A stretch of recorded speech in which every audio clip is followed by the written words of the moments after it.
नमस्कार। आज हम एक ऐसे गहरे पौराणिक रहस्य पर बात करने वाले हैं जिसने सदियों से लोगों को सोचने पर मजबूर किया है। भगवान विष्णु का वो उग्र नृसिंह अवतार, उनके क्रोध को आखिर शांत किसने किया? ये सिर्फ एक कहानी नहीं है, बल्कि आप कह सकते हैं कि अलग-अलग मान्यताओं और दर्शनों का एक दिलचस्प संगम है। जी बिल्कुल। और इस पे बात करने के लिए हमारे पास कई पुराने स्रोत भी हैं। जैसे आपने कहा, भागवत पुराण है, विष्णु पुराण है, फिर लक्ष्मी तंत्र है, शिव पुराण, लिंग पुराण, और हाँ, कुछ क्षेत्रीय कथाएं भी हैं। हाँ, तो हमारा मकसद सिर्फ ये जानना नहीं कि भाई किसने शांत किया, वो तो है ही, पर उससे ज्यादा ये समझना है कि ये जो अलग-अलग जवाब मिलते हैं ना, वो हमें ईश्वर के बारे में क्या सिखाते हैं, है ना? सही बात है। ये अलग अलग दृष्टिकोण हमें एक बड़ी तस्वीर दिखाते हैं। तो सोचिए वो सीन, हिरण्यकशिपु मारा जा चुका है, पर भगवान नृसिंह का गुस्सा, वो तो आसमान छू रहा है, ब्रह्मांड कांप रहा है उनकी दहाड़ से, देवता डरे हुए हैं, कोई पास जाने की हिम्मत नहीं कर पा रहा। तो सवाल ये है, वो कौन था जिसने इस दिव्य क्रोध को थामा? क्या वो छोटा भक्त प्रहलाद था, या फिर देवी लक्ष्मी खुद आईं, या कहीं भगवान शिव को बीच में आना पड़ा? चलिए इन्हीं स्रोतों की रोशनी में इसे समझने की कोशिश करते हैं। हाँ, पर उससे पहले शायद थोड़ा सा पीछे जाना ठीक रहेगा। मतलब ये रूप भगवान ने लिया ही क्यों? हाँ हाँ बिल्कुल, वो पृष्ठभूमि जरूरी है। तो हिरण्यकशिपु एक बड़ा शक्तिशाली असुर राजा, उसको ब्रह्मा जी से वरदान मिला था कि वो लगभग अमर हो गया था एक तरह से। जी, वो शर्तें बहुत खास थीं। न दिन में मरे, न रात में, न घर के अंदर, न बाहर, न इंसान से, न जानवर से। हाँ, और न किसी अस्त्र से, न शस्त्र से, न धरती पर, न आकाश में। इस वरदान ने उसे बहुत अहंकारी बना दिया था। जब विष्णु भक्ति छोड़ दे, बहुत सताया, पर प्रहलाद की भक्ति वो तो अटूट थी। बिल्कुल, भागवत पुराण में वो नवदा भक्ति का जिक्र आता है ना। हाँ हाँ, भागवत पुराण 7.5 23-24 में भक्ति के वो 9 तरीके: सुनना, गाना, याद करना, चरण सेवा, पूजा, प्रार्थना, दास भाव, सखा भाव और खुद को पूरी तरह सौंप देना। प्रहलाद इन सब में माहिर थे। सही। और फिर वो क्लाइमैक्स वाला सीन, हाँ। जब हिरण्यकशिपु ने पूछा, तेरा विष्णु इस खंबे में भी है क्या? और प्रहलाद ने कहा हाँ। उसने गुस्से में खंबे पर गदा मारी और बुम, खंबा फाड़कर भगवान नृसिंह प्रकट हो गए। हाँ। आधा शेर आधा इंसान। और फिर वध हुआ। ठीक शाम के समय, मतलब गोधूली बेला में, न दिन न रात, महल की दहलीज पर, न अंदर न बाहर, अपनी जांघों पर रखकर, न धरती न आकाश, और अपने नाखूनों से, न अस्त्र न शस्त्र। तो मतलब ब्रह्मा जी के वरदान की हर एक शर्त उसका सम्मान हुआ। हाँ, पर वध के बाद, जैसा आपने कहा, कहानी और उलझ गई। भगवान का क्रोध शांत नहीं हुआ। बिल्कुल नहीं, बल्कि और बढ़ गया। कहते हैं उनकी आंखों से आग निकल रही थी, दहाड़ से तीनों लोग कांप रहे थे, देवता, ऋषि सब सब डर गए थे। किसी की हिम्मत नहीं हो रही थी कि उनके पास जाए, उन्हें शांत करने की कोशिश करे। और यहीं से हमारी आज की पहेली शुरू होती है। तो सबसे पहला जवाब, जो शायद सबसे ज्यादा लोग जानते भी हैं, वो क्या है? किसने पहली कोशिश की? देखिए, सबसे प्रमुख मत और जो सबसे ज्यादा माना जाता है, खासकर वैष्णव ग्रंथों में, जैसे भागवत पुराण और विष्णु पुराण, वो यही है कि भगवान को उनके प्यारे भक्त प्रहलाद ने ही शांत किया था। प्रहलाद ने? जी हाँ। कहानी कहती है कि जब ब्रह्मा, शिव जी और बाकी देवता, यहाँ तक कि देवी लक्ष्मी भी, वो भगवान के उस भयानक रूप को देखकर पास जाने से हिचक रही थीं, तब ब्रह्मा जी ने प्रहलाद से कहा कि बेटा तुम जाओ। अरे वाह, ये सोचना ही कमाल है। एक छोटा बच्चा जिसके पिता को अभी अभी उसी भगवान ने मारा है, और वो बिना डरे उस क्रोध के सामने जा रहा है। ये तो भक्ति की हद है। बिल्कुल, भक्ति की पराकाष्ठा। प्रहलाद बिना डरे हाथ जोड़कर भगवान नृसिंह के पास गए और उनके पैरों में गिर पड़े। और डरे नहीं, बल्कि उन्होंने भगवान की स्तुति शुरू कर दी। भागवत पुराण में उनकी एक बहुत सुंदर प्रार्थना भी है। अच्छा, क्या कहते हैं उसमें वो? उसका भाव कुछ ऐसा है कि हे प्रभु, जब बड़े बड़े देवता और ऋषि भी आपको खुश नहीं कर पाए, तो मैं जो असुर कुल में पैदा हुआ हूँ, मैं भला आपको कैसे मना सकता हूँ? इसमें एक गहरी विनम्रता है। हाँ, ये तो है। ये सिर्फ तारीफ नहीं लग रही, ये तो भक्त का अपने भगवान के सामने पूरा झुक जाना है। बिल्कुल, ये कोरे शब्द नहीं थे, ये प्रहलाद के दिल की आवाज थी। उनकी सच्ची, बिना किसी स्वार्थ वाली भक्ति थी। उन्होंने अपने लिए कुछ नहीं मांगा, और कहते हैं कि बस इसी शुद्ध भक्ति से भगवान नृसिंह का गुस्सा पिघलने लगा, शांत होने लगा। और फिर क्या गुस्सा पूरी तरह चला गया? हाँ, भगवान बिल्कुल शांत हो गए। उन्होंने प्यार से प्रहलाद को उठाया, गोद में बैठाया और कहा, मांगो, क्या वरदान चाहिए? और प्रहलाद ने क्या मांगा? यही कि मेरे मन में कभी दुनिया की कोई इच्छा न जागे और मेरे पिता को मुक्ति मिल जाए।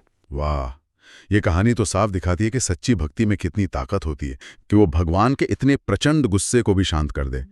ये वैष्णव परंपरा का शायद सबसे बड़ा संदेश है। जी हाँ, भक्त और भगवान का वो अनोखा रिश्ता। ये वाकई बहुत बहुत प्रेरणा देता है। लेकिन जैसा हमने शुरू में कहा था, ये इकलौता नजरिया नहीं है। एक और परंपरा है जो देवी लक्ष्मी को श्रेय देती है।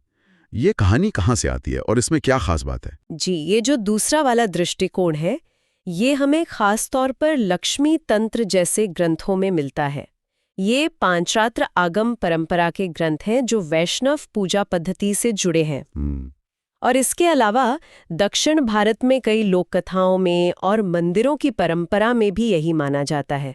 आपने मंदिरों में लक्ष्मी नृसिंह की मूर्तियां देखी होंगी ना? हाँ, देखी हैं, जिसमें भगवान शांत बैठे होते हैं और लक्ष्मी जी साथ में होती हैं। बस, वो मूर्तियां इसी कथा का प्रतीक हैं।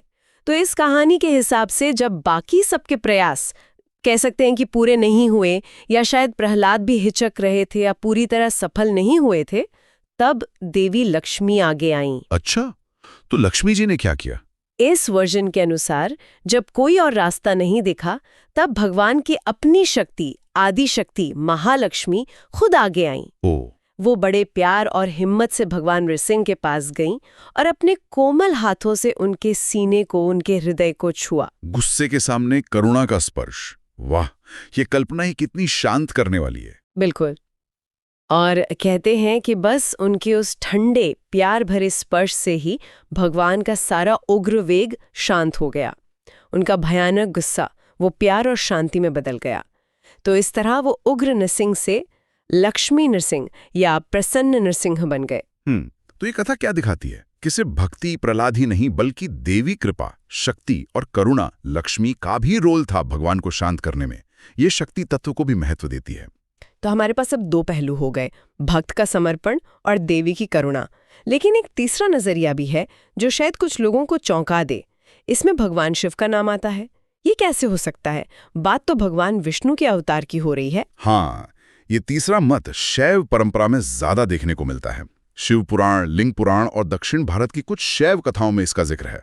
इस कहानी के अनुसार भगवान नृसिंह का गुस्सा इतना विनाशक हो गया था कि पूरी सृष्टि ही खतरे में पड़ गई थी। उनका क्रोध किसी भी तरह शांति नहीं हो रहा था। मतलब ब्रह्मांड का संतुलन बिगड़ने लगा था। ओहो, मतलब मामला कंट्रोल से बाहर जा रहा था। हाँ, बिल्कुल। तब सारे देवता घबराकर किसके पास गए?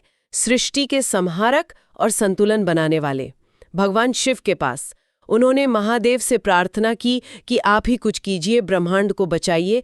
देवताओं की प्रार्थना सुनकर भगवान शिव ने एक बहुत ही अजीब और शक्तिशाली रूप धारण किया, शरभ का रूप। शरभ, ये नाम तो मैंने ज्यादा नहीं सुना। कैसा था ये रूप? क्या था ये? शरभ का जो वर्णन मिलता है वो बड़ा ही विस्मयकारी है। एक ऐसा प्राणी जो आधा शेर और आधा पक्षी जैसा था, शायद गरुड़ या उल्लू जैसा।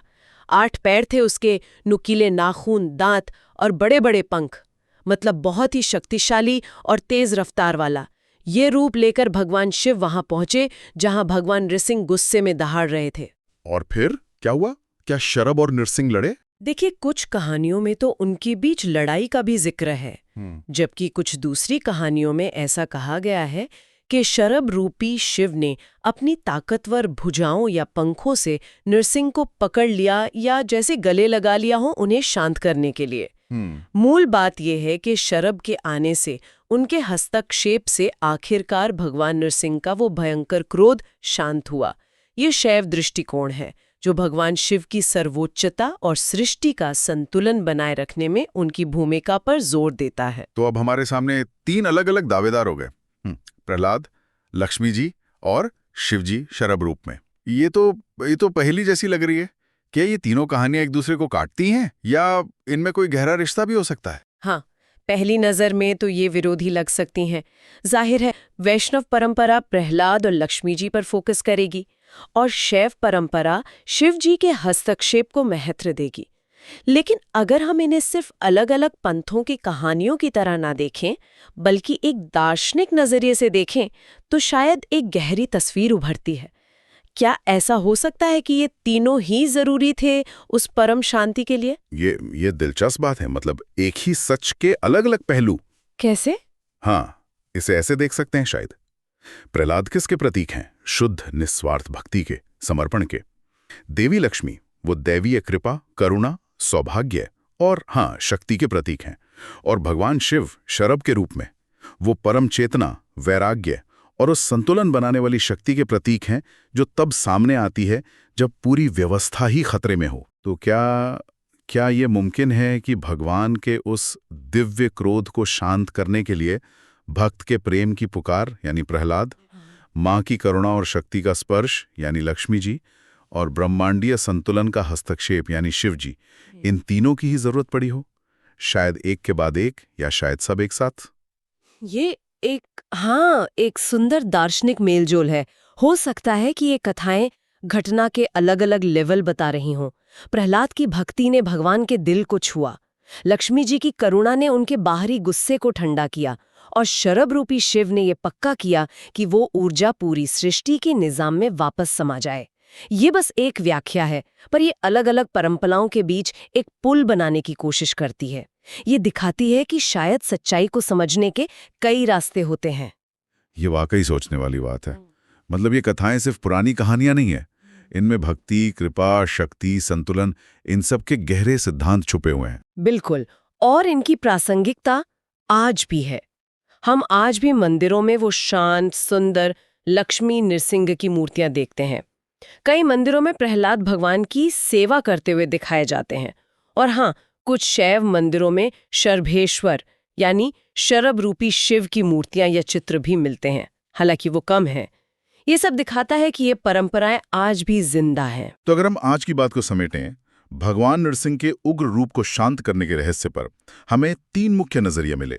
भक्त प्रहलाद का अटूट समर्पण, देवी लक्ष्मी का करुणा में स्पर्श, और भगवान शिव का शरब रूप में संतुलन बनाने वाला काम। और जैसा हमने समझा, ये सिर्फ अलग-अलग किस्से नहीं हैं। ये भक्ति की शक्ति, कृपा का महत्व, शक्ति तत्व की भूमिका और ब्रह्मांड की व्यवस्था बनाए रखने की जरूरत जैसे गहरे आध्यात्मिक और दार्शनिक सच बताते हैं। हर नजरिया अपने आप में अहम है। आखिर में ये सोचना बड़ा दिलचस्प है कि कैसे एक ही दिव्य घटना को इतने अलग-अलग तरीकों से देखा और समझा जा सकता है। शायद ईश्वर के रहस्य इतने गहरे हैं कि उन्हें पूरी तरह समझने के लिए हमें इन सभी अलग-अलग रास्तों और नजरियों की जरूरत पड़ती है। हो सकता है कि ये सब मिलकर ही उस परम सत्य की एक ज्यादा पूरी, हालांकि हमेशा थोड़ी रहस्यमयी तस्वीर बनाते हों। शायद अंतिम समझ इन सब के मेल में ही छिपी है।